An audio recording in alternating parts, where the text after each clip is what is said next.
Apologizing doesn't always mean you were wrong. It means you value your relationships more than your ego.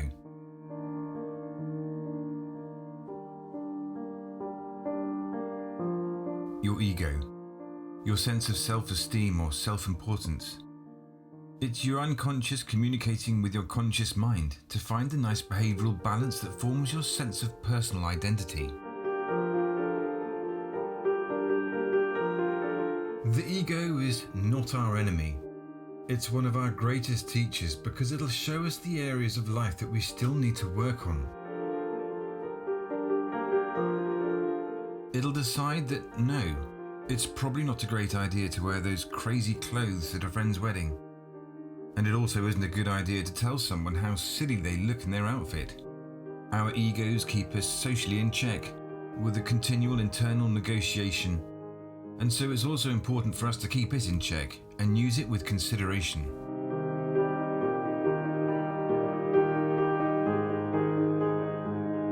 But what happens when we allow our conscious minds to take control of our egos? The brain starts to effectively ignore the messages from the unconscious mind, and suddenly we enter this never-ending game of one-upmanship and judgment. Our behaviours start to become unconscious. But sometimes when we're tired or have less energy, or stressed or feel insecure, we very may well give in to the temporary whims of the ego. We then begin to pursue things that we think we want, or that we're supposed to want. This is the freewheeling ego in its element. It's off the lead. It has dragged us into unconsciousness and will keep us there for as long as possible. This could be just for a few seconds, or it could be an entire lifetime. This is the ego mind that communicates with you in an overly critical way. It is the modern day ego that we have allowed to become super controlling in so many ways. Perhaps you've just seen a picture of yourself in a family photo and instantly want to punish yourself for not having gone to the gym or smiling that ridiculous goofy smile you hate so much. And why did you choose to wear that shirt? This way of thinking will not only encourage low self-esteem, but it can also encourage you to judge others and their choices too. A friend of mine once told me he was disappointed in not being able to follow his dream and making it as a professional footballer, and now he was too old anyway. "So much for following my calling," he said. "But you play football every week, don't you?" I said. "Of course I do, I love it." So where was the problem? It was quickly identified that perhaps it wasn't the football he desired, because he never stopped playing that. It was the lifestyle and the kudos that top-class professional footballers enjoy. It is, after all, what most school kids dream of. So was it really about the football? Or was it his ego's version of the football lifestyle he was after?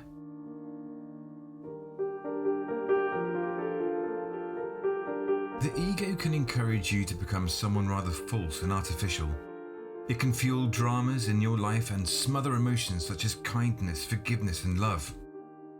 If you find yourself involved in too much shouting and drama, lack of tolerance and even love, then it's more than likely it's the ego protecting itself. It'll manifest itself through materialism to build walls of false confidence and will utterly reject openness and vulnerability, confusing it for weakness.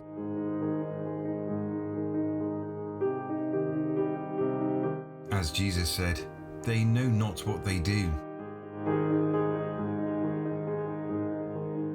The ego mind has also a much wider influence on the world around us as we strive for greater riches and turn a blind eye to the shocking byproducts of these unconscious activities. We as a society have had an intense preoccupation with material gain. We have been obsessed with our jobs and have become stressed and ill. The ego-led construct of our societies is now reaching a breaking point, and we are now wondering why we have neglected our planet in such a way. Was money so important that we'll do anything to get it? The sea is warming and full of plastic. Rainforests are being cut down for plantations, cheap unaccounted for labour in developing countries. Is this really the price of success? Industry and the politics that governed them were showing no signs of holding back. But this behaviour, of course, had a limit. One that is very fast becoming visible in the changes we see around us, as society demanded more stuff at competitive rates.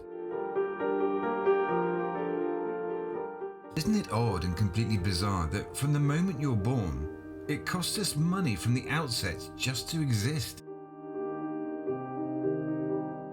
And then when you consider that the 8 of the world's richest people share the same wealth as half the globe's population, it all seems a little ridiculous.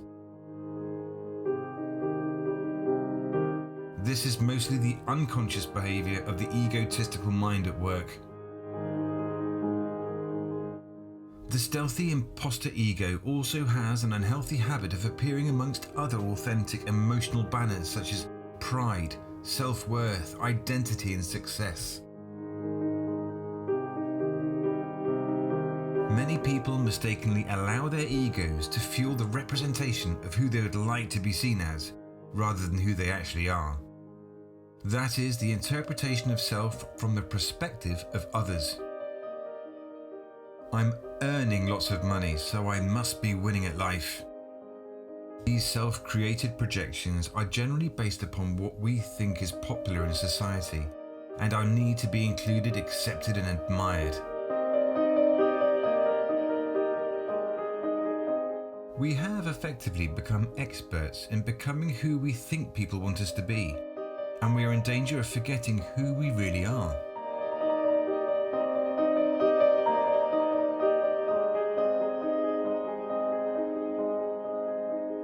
A balanced, egoless life provides an effortless yet impenetrable protective barrier to the opinions of others.